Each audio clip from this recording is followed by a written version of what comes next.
Hello guys, welcome back to my channel. তো আমি আজকে একটা মজার কিছু করতে যাচ্ছি। তো সেটা হলো, অনেকদিন ধরেই ভাবছি যে আমি হেয়ার স্ট্রেটনিং করব। অনেকদিন ধরে মানে প্রায় 2 বছর হয়ে গেল।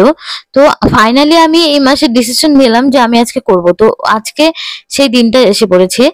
তো তোমাদের আমি যে বলছি যে আমি এত ভাবনা চিন্তা করার পর কেন পার্মানেন্ট হেয়ার স্ট্রেটনিং এর কথা ভাবলাম।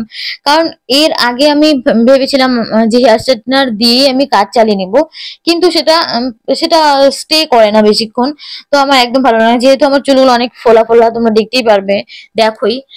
তো হচ্ছে আমি ভাবলাম না, স্ট্রেটনিংটা করিনি। আর যদি এটাকে ঠিক মতো মেনটেন করা যায়, তো এটা অনেক ভালো থাকবে, চুলটা ফাটবে না, আগা ফাটবে না, ঠিকঠাকই থাকবে। আজকে আমি হেয়ার স্ট্রেটনিং করাতে যাচ্ছি। তো কোন স্যালনে যাব সেটাও তোমাদের সাথে শেয়ার করব। আর কেন সেই স্যালনটাই আমি চুজ করেছি, তো সেটাও তোমাদের জানাবো। তো আজকে আমার আউটফিটটা হলো একটা টপ, সেইটা আমার ট্রেন্ডস থেকে নেওয়া।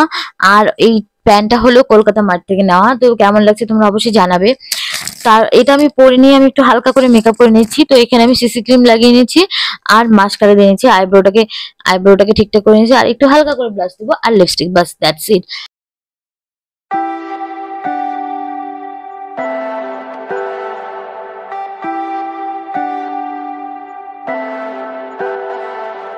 Leave me, baby, don't wanna fall again.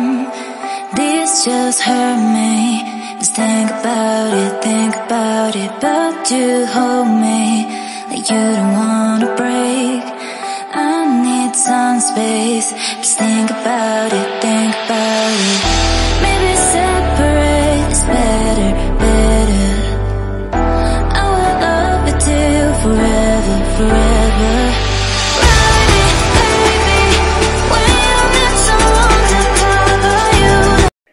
Makeup আমার ডান। এখন তোমাদের আমি আমার হেয়ারটা দেখাচ্ছি। তো দেখো, আমার চুলগুলো এতটা ফ্রিজি। এই জন্যই আমি লাস্ট মোমেন্টে আমি ডিসিশন নিলাম যে আমি এবার হেয়ার স্ট্রেটনিং করেই ছাড়বো। হ্যাঁ, হেয়ার স্ট্রেটনিং এর পর আমি নেক্সট আর অন্য কিছু করব, যেহেতু আমার নেক্সট যখন চুল বড় হবে তখন সেটা কার্লি বেরোবে। তাই আমি পরে আলাদা ডিসিশন নেব। তো দেখা হচ্ছে স্যালনে। Bye bye. So here is my complete look. আমি আজকে খুবই নার্ভাস আছি। তো চলো আমার এক্সপিরিয়েন্সটা তোমাদের সাথে শেয়ার করব।